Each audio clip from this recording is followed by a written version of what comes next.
मध्य प्रदेश के राज्यपाल श्रीमान मंगूभाई पटेल, हमारे लोकप्रिय मुख्यमंत्री श्रीमान मोहन यादव जी, टेक्नोलॉजी के माध्यम से हमारे साथ जुड़े हुए केंद्रीय मंत्री, इंदौर से तोखन साहू जी,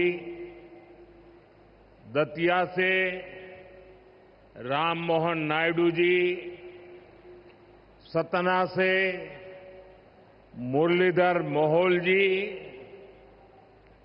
यहां मंच पर उपस्थित राज्य के उप मुख्यमंत्री जगदीश देवड़ा जी, राजेंद्र शुक्ला जी, लोकसभा में मेरे साथी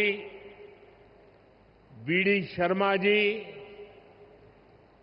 अन्य मंत्रीगण, जनप्रतिनिधिगण और विशाल संख्या में आए हुए मेरे प्यारे भाई और बहनों, सबसे पहले मैं मां भारती को, भारत की मातृशक्ति को प्रणाम करता हूं।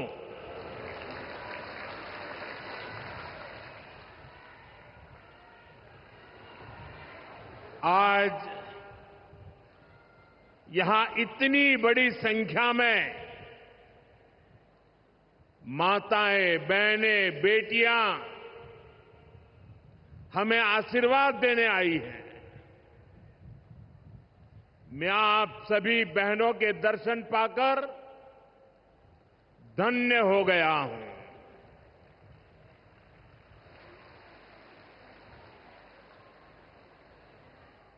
भाइयों बहनों, आज लोकमाता देवी अहिल्याबाई होलकर जी की 300वीं जन्म जयंती है। 140 करोड़ भारतीयों के लिए ये अवसर प्रेरणा का है। राष्ट्र निर्माण के लिए हो रहे भगीरथ प्रयासों में अपना योगदान देने का है। देवी अहिल्याबाई कहती थी कि शासन का सही अर्थ जनता की सेवा करना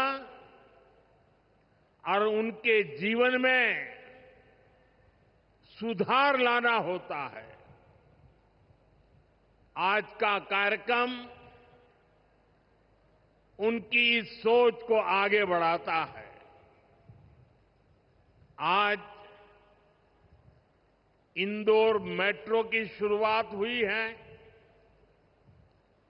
दतिया और सतना भी अब हवाई सेवा से जुड़ गए हैं। ये सभी प्रोजेक्ट मध्य प्रदेश में सुविधाएं बढ़ाएंगे, विकास को गति देंगे और रोजगार के अनेक नए अवसर बनाएंगे। मैं आज इस पवित्र दिवस पर विकास के इन सारे कामों के लिए आप सबको, पूरे मध्य प्रदेश को बहुत बहुत बधाई देता हूं। साथियों, लोकमाता देवी अहिल्याबाई होलकर, ये नाम सुनते ही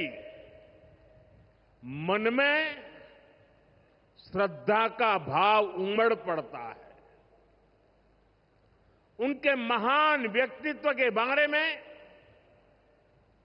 बोलने के लिए शब्द कम पड़ जाते हैं। देवी अहल्याबाई प्रतीक है कि जब इच्छा शक्ति होती है, दृढ़ प्रतिज्ञा होती है, तो परिस्थितियां कितने ही विपरीत क्यों न हो, परिणाम लाकर दिखाया जा सकता है। 250-300 साल पहले जब देश गुलामी की जंजीरों में जकड़ा हुआ था, उस समय ऐसे महान कार्य कर जाना कि वह आने वाली अनेक पीढ़ियां उसकी चर्चा करें, ये कहना तो आसान है, करना आसान नहीं था। साथियों, लोक माता अहल्याबाई ने प्रभु सेवा और जन सेवा, इसे कभी अलग नहीं माना। कहते हैं वे हमेशा शिवलिंग अपने साथ लेकर चलती थी। उस चुनौतीपूर्ण कालखंड में एक राज्य का नेतृत्व कांटों से भरा ताज कोई कल्पना कर सकता है? कांटों से भरा ताज पहनने जैसा वो काम, लेकिन लोक माता अहल्याबाई ने अपने राज्य की समृद्धि को नई दिशा दी। उन्होंने गरीब से गरीब को समर्थ बनाने के लिए काम किया। देवी अहल्याबाई भारत की विरासत की बहुत बड़ी संरक्षक थी। जब देश की संस्कृति पर, हमारे मंदिरों, हमारे तीर्थ स्थलों पर हमले हो रहे थे, तब लोक माता ने उन्हें संरक्षित करने का बीड़ा उठाया। उन्होंने काशी विश्वनाथ सहित पूरे देश में हमारे अनेकों मंदिरों का, हमारे तीर्थों का पुनर्निर्माण किया।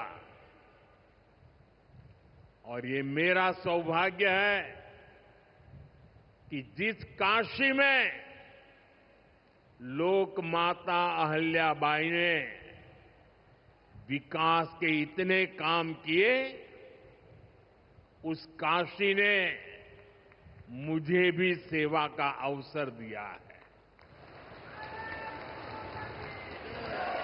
आज अगर आप काशी विश्वनाथ महादेव के दर्शन करने जाएंगे तो वहां आपको देवी अहल्याबाई की मूर्ति भी वहां पर मिलेगी। साथियों, माता अहल्याबाई ने गवर्नेंस का एक ऐसा उत्तम मॉडल अपनाया जिसमें गरीबों और वंचितों को सबसे ज्यादा प्राथमिकता दी गई। रोजगार के लिए, उद्यम बढ़ाने के लिए उन्होंने अनेक योजनाओं को शुरू किया। उन्होंने कृषि और वन उपज आधारित कुटीर उद्योग और हस्तकला को प्रोत्साहित किया। खेती को बढ़ावा देने के लिए छोटी छोटी नहरों की जाल बिछाई, उसे विकसित किया। उस जमाने में आप सोचिए, 300 साल पहले जल संरक्षण को बढ़ावा देने के लिए उन्होंने कितने ही तालाब बनवाए। और आज तो हम लोग भी लगातार कह रहे हैं, कैच द रेन, बारिश के एक एक बूंद के पानी को बचाओ। देवी अहल्या जी ने 250-300 साल पहले हमें एक काम बताया था। किसानों की आय बढ़ाने के लिए उन्होंने कपास और मसालों की खेती को प्रोत्साहित किया। आज 250-300 साल के बाद भी हमें बार बार किसानों को कहना पड़ता है कि क्रॉप डाइवर्सिफिकेशन बहुत जरूरी है। हम सिर्फ धान की खेती करके या गन्ने की खेती करके अटक नहीं सकते। देश की जरूरतों को, सारी चीजों को हमें डाइवर्सिफाई करके उत्पादित करना चाहिए। उन्होंने आदिवासी समाज के लिए, गुमंतु टोलियों के लिए खाली पड़ी जमीन पर खेती की योजना बनाई है। ये मेरा सौभाग्य है कि मुझे एक आदिवासी बेटी, आज जो भारत के राष्ट्रपति पद पर विराजमान है, उनके मार्गदर्शन में मेरे आदिवासी भाई बहनों की सेवा करने का मौका मिला है। देवी अहल्या ने विश्व प्रसिद्ध माहेश्वरी साड़ी के लिए नए उद्योग लगाए और बहुत कम लोगों को पता होगा कि देवी अहल्या जी हुनर की पारखी थी और वो जूनागढ़ से, गुजरात में जूनागढ़ से कुछ परिवारों को माहेश्वर लाई और उनको साथ जोड़ करके आज से 250-300 साल पहले ये माहेश्वरी साड़ी का काम आगे बढ़ाया, जो आज भी अनेक परिवारों का वो गहना बन गया है और जिससे हमारे बुनकरों को बहुत फायदा हुआ। साथियों, देवी अहल्याबाई को कई बड़े सामाजिक सुधारों के लिए भी हमेशा याद रखा जाएगा। आज अगर बेटियों की शादी की उम्र की चर्चा करें तो हमारे देश में कुछ लोगों को सेक्युलरिज्म खतरे में दिखता है। उनको लगता है ये हमारे धर्म के खिलाफ है। ये देवी अहल्या जी देखिए, मातृशक्ति के गौरव के लिए उस जमाने में बेटियों की शादी की उम्र के विषय में सोचती थी। उनकी खुद की शादी छोटी उम्र में हुई थी, लेकिन उनको सब पता था कि बेटियों के विकास के लिए कौन सा रास्ता होना चाहिए। ये देवी अहल्या जी थी, उन्होंने महिलाओं का भी संपत्ति में अधिकार हो, जिन स्त्रियों के प्रति की असमय मृत्यु हो गई हो, वो फिर विवाह कर सके। उस कालखंड में ये बातें करना भी बहुत मुश्किल होता था, लेकिन देवी अहल्याबाई ने इन समाज सुधारों को भरपूर समर्थन दिया। उन्होंने मालवा की सेना में महिलाओं की एक विशेष टुकड़ी भी बनाई थी। ये पश्चिम की दुनिया के लोगों को पता नहीं है, हमें कोसते रहते हैं। हमारी माताओं बहनों के अधिकारों के नाम पर हमें नीचा दिखाने की कोशिश करते हैं। 250-300 साल पहले हमारे देश में सेना में महिलाओं का होना, साथियों, महिला सुरक्षा के लिए उन्होंने गांवों में नारी सुरक्षा टोलियां ये भी बनाने का काम किया था। यानी माता अहिल्याबाई राष्ट्र निर्माण में हमारी नारी शक्ति के अमूल्य योगदान का प्रतीक है। मैं समाज में इतना बड़ा परिवर्तन लाने वाली देवी अहिल्यादेवी जी को आज श्रद्धापूर्वक नमन करता हूं, उनके चरणों में प्रणाम करता हूं और मैं उनसे प्रार्थना करता हूं कि आप जहां भी हो, हम सभी पर अपना आशीर्वाद बरसाए। साथियों, देवी अहिल्या का एक प्रेरक कथन है जो हम कभी भूल नहीं सकते।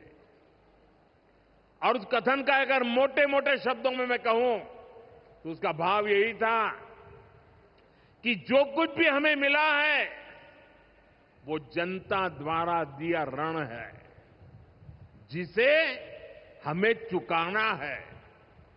आज हमारी सरकार लोकमाता अहिल्याबाई के इन्हीं मूल्यों पर चलते हुए काम कर रही है। नागरिक देवो भव, ये आज गवर्नेंस का मंत्र है। हमारी सरकार विमेन लेड डेवलपमेंट के विजन को विकास की धुरी बना रही है। सरकार के हर बड़ी योजना के केंद्र में माताएं, बहनें, बेटियां हैं। आप भी जानती हैं, गरीबों के लिए 4 करोड़ घर बनाए जा चुके हैं और इनमें से अधिकतर घर हमारी माताओं बहनों के नाम पर है। अब मालिकाना हक मेरी माताओं बहनों को दिया है। इनमें से ज्यादातर महिलाएं ऐसी हैं जिनके नाम पहली बार कोई संपत्ति दर्ज हुई है, यानी देश की करोड़ों बहनें पहली बार घर की मालकिन बनी है।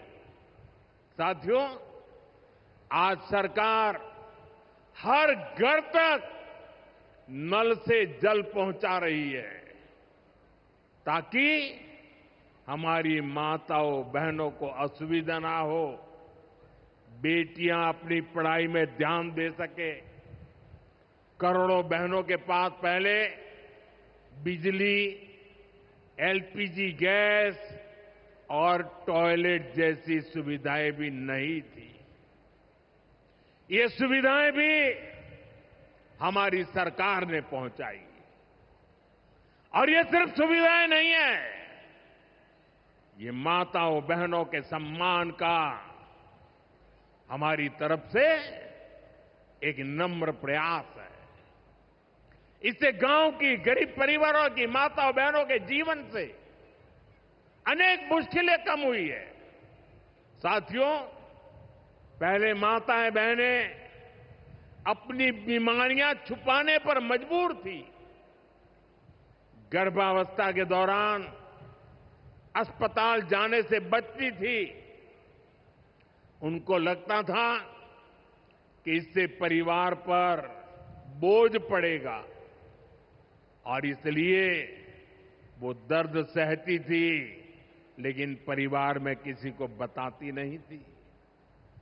आयुष्मान भारत योजना ने उनकी इस चिंता को भी खत्म किया है।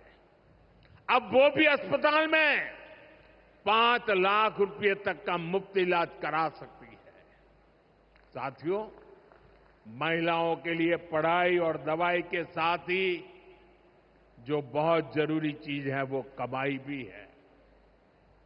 जब महिला की अपनी आय होती है तो घर में उसका स्वाभिमान और बढ़ जाता है, घर के निर्णयों में उसकी सहभागिता और बढ़ जाती है। बीते 11 वर्षों में हमारी सरकार ने देश की महिलाओं को आर्थिक रूप से सशक्त करने के लिए निरंतर काम किया है।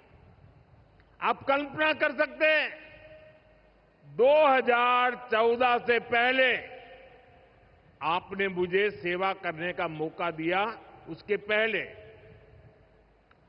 30 करोड़ से ज्यादा बहनें ऐसी थी जिनका कोई बैंक खाता ही नहीं था। हमारी सरकार ने इन सभी के बैंक में जन-धन खाते खुलवाए। इन्हीं खातों में अब सरकार अलग अलग योजनाओं का पैसा सीधा उनके खाते में भेज रही है। अब वे गांव हो या शहर अपना कुछ न कुछ काम कर रही है, आर्थिक उपार्जन कर रही है, स्वरोजगार कर रही है। उन्हें मुद्रा योजना से बिना गारंटी का लोन मिल रहा है। मुद्रा योजना की 75% से ज्यादा लाभार्थी ये हमारी माताएं, बहनें, बेटियां हैं। साथियों, आज देश में 10 करोड़ बहनें सेल्फ हेल्प ग्रुप से जुड़ी हैं, जो कोई न कोई आर्थिक गतिविधि करती है। ये बहनें अपनी कमाई के नए साधन बनाएं, इसके लिए सरकार लाखों रुपयों की मदद कर रही है। हमने ऐसी 3 करोड़ बहनों को लखपति दीदी बनाने का संकल्प लिया है। मुझे संतोष है कि अब तक 1.5 करोड़ से ज्यादा बहनें लखपति दीदी बन भी चुकी है। अब गांव-गांव में बैंक सखियां लोगों को बैंकिंग से जोड़ रही है। सरकार ने बीमा सखियां बनाने का अभियान भी शुरू किया है। हमारी बहनें, बेटियां अब देश को बीमा की सुरक्षा देने में बहुत बड़ी भूमिका निभा रही हैं। साथियों, एक समय था जब नई टेक्नोलॉजी आती थी तो उससे महिलाओं को दूर रखा जाता था। हमारा देश आज उस दौर को भी पीछे छोड़ रहा है। आज सरकार का प्रयास है कि आधुनिक टेक्नोलॉजी में भी हमारी बहनें, हमारी बेटियां आगे बढ़कर के नेतृत्व दें। अब जैसे आज खेती में ड्रोन क्रांति आ रही है, इसको हमारी गांव की बहनें ही नेतृत्व दे रही है। नमो ड्रोन दीदी अभियान से गांव की बहनों का हौसला बढ़ रहा है, उनकी कमाई बढ़ रही है और गांव में उनकी एक नई पहचान बन रही है। साथियों, आज बहुत बड़ी संख्या में हमारी बेटियां वैज्ञानिक बन रही है, डॉक्टर, इंजीनियर और पायलट बन रही है। हमारे यहां साइंस और मैथ्स पढ़ने वाली बेटियों की संख्या लगातार बढ़ रही है। आज जितने भी हमारे बड़े स्पेस मिशन हैं, उनमें बड़ी संख्या में वैज्ञानिक के नाते हमारी माताएं, बहनें, बेटियां काम कर रही है। चंद्रयान 3 मिशन पूरा देश गौरव कर रहा है। चंद्रयान 3 मिशन में तो 100 से अधिक महिला वैज्ञानिक और महिला इंजीनियर शामिल थी।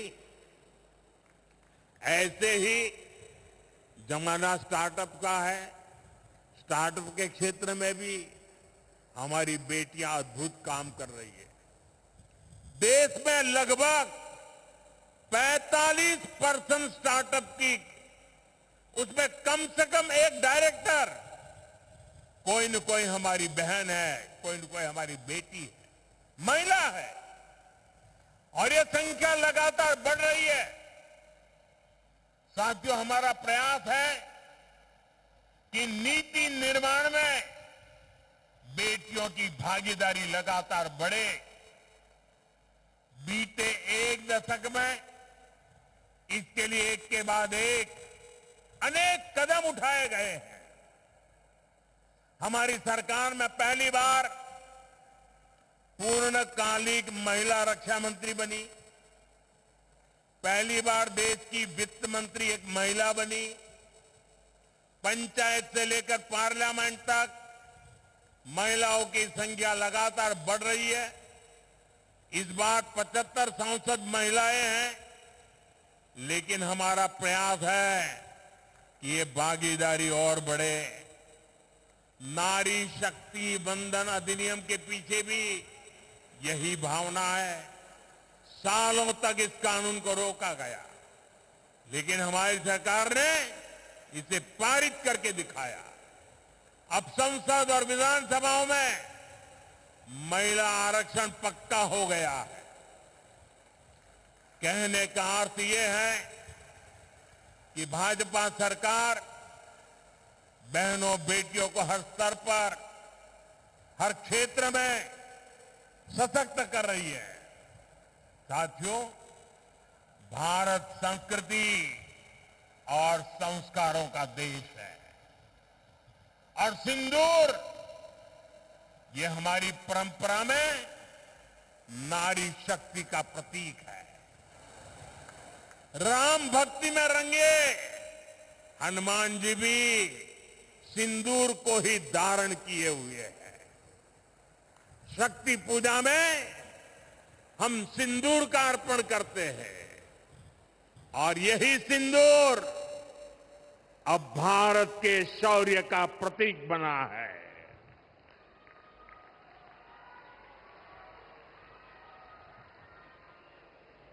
साथियों, पहलगाम में आतंकियों ने सिर्फ भारतीयों का खून ही नहीं बहाया, उन्होंने हमारी संस्कृति पर भी प्रहार किया है। उन्होंने हमारे समाज को बांटने की कोशिश की है और सबसे बड़ी बात, आतंकवादियों ने भारत की नारी शक्ति को चुनौती दी है। ये चुनौती आतंकवादियों और उनके आकाओं के लिए काल बन गई है, काल। ऑपरेशन सिंदूर आतंकवादियों के खिलाफ भारत के इतिहास का सबसे बड़ा और सफल ऑपरेशन है। जहां पाकिस्तान की सेना ने सोचा तक नहीं था, वहां आतंकी ठिकानों को हमारी सेना ने मिट्टी में मिला दिया। सैकड़ों किलोमीटर अंदर घुस करके मिट्टी में मिला दिया। ऑपरेशन सिंदूर ने डंके की चोट पर कह दिया है कि आतंकवादियों के जरिए छद्म युद्ध, प्रॉक्सी वॉर नहीं चलेगा। अब घर में घुसकर भी मारेंगे और जो आतंकियों की मदद करेगा उसको भी इसकी भारी कीमत चुकानी पड़ेगी।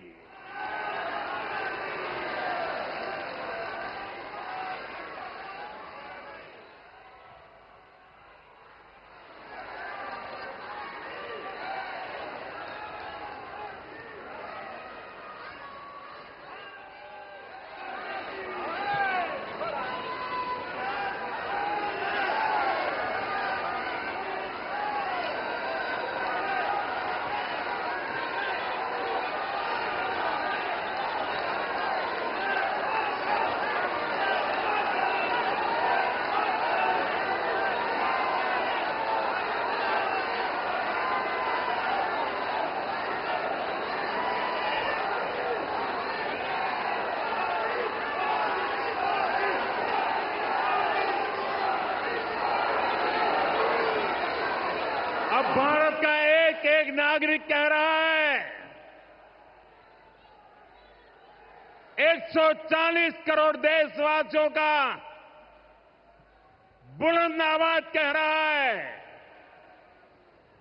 अगर अगर तुम गोली चलाओगे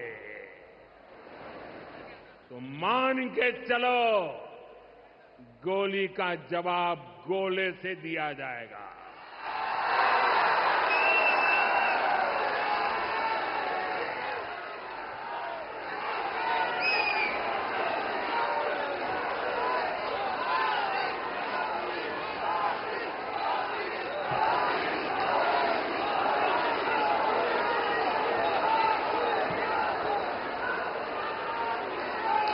साथियों, ऑपरेशन सिंदूर हमारी नारी शक्ति के सामर्थ्य का भी प्रतीक बना है। हम सभी जानते हैं कि बीएसएफ का इस ऑपरेशन में कितना बड़ा रोल रहा है।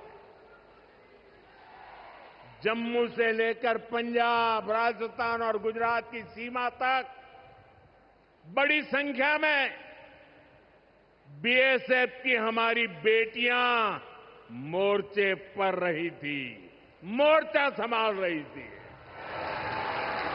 उन्होंने सीमा पार से होने वाली फायरिंग का मुंहतोड़ जवाब दिया। कमांड एंड कंट्रोल सेंटर से लेकर दुश्मनों की पोस्टों को ध्वस्त करने तक बीएसएफ की वीर बेटियों ने अद्भुत शौर्य दिखाया है। साथियों, आज दुनिया राष्ट्र रक्षा में भारत की बेटियों का सामर्थ्य देख रही है।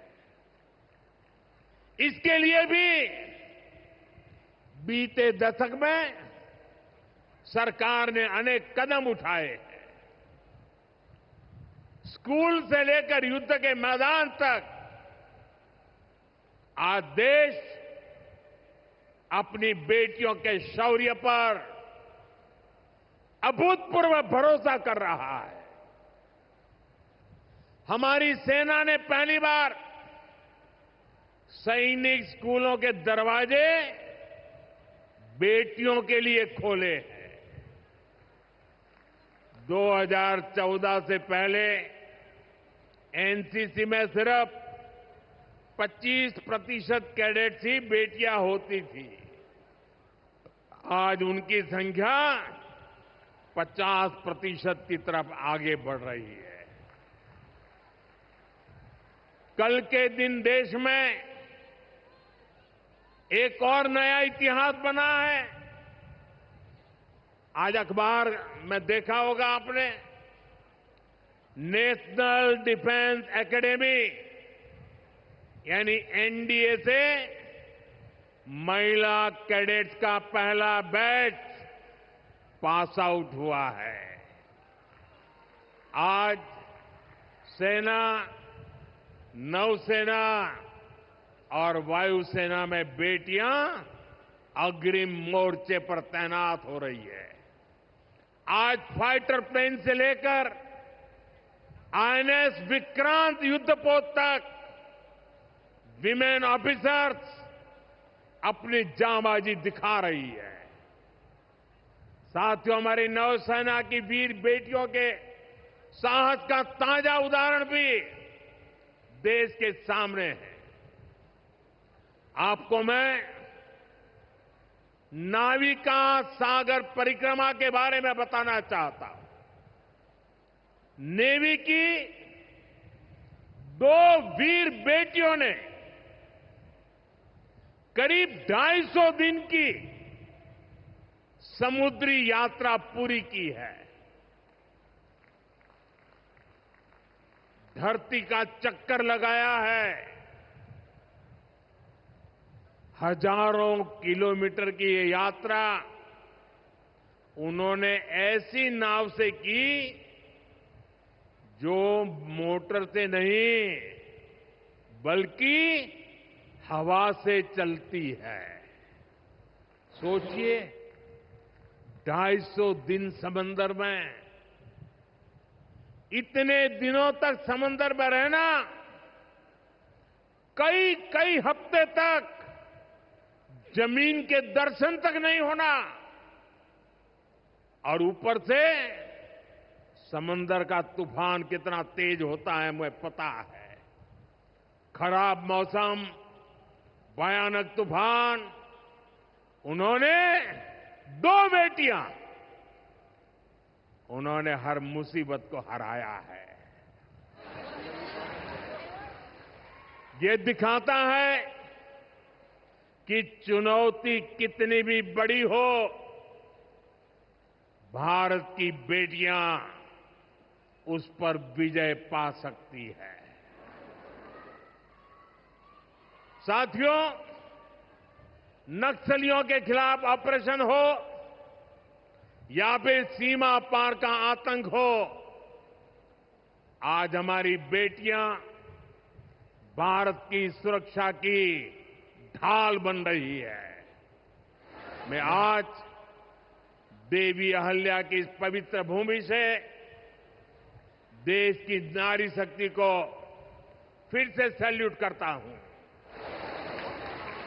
साथियों, देवी अहल्या ने अपने शासनकाल में विकास के कार्यों के साथ साथ विरासत को भी सहेजा। आज का भारत भी विकास और विरासत दोनों को साथ लेकर चल रहा है। आधुनिक इंफ्रास्ट्रक्चर के निर्माण को देश कैसे गति दे रहे हैं, आज का कार्यक्रम इसका उदाहरण है। आज मध्य प्रदेश को पहली मेट्रो सुविधा मिली है। इंदौर पहले ही स्वच्छता के लिए दुनिया में अपनी पहचान बना चुका है। अब इंदौर की पहचान उसकी मेट्रो से भी होने जा रही है।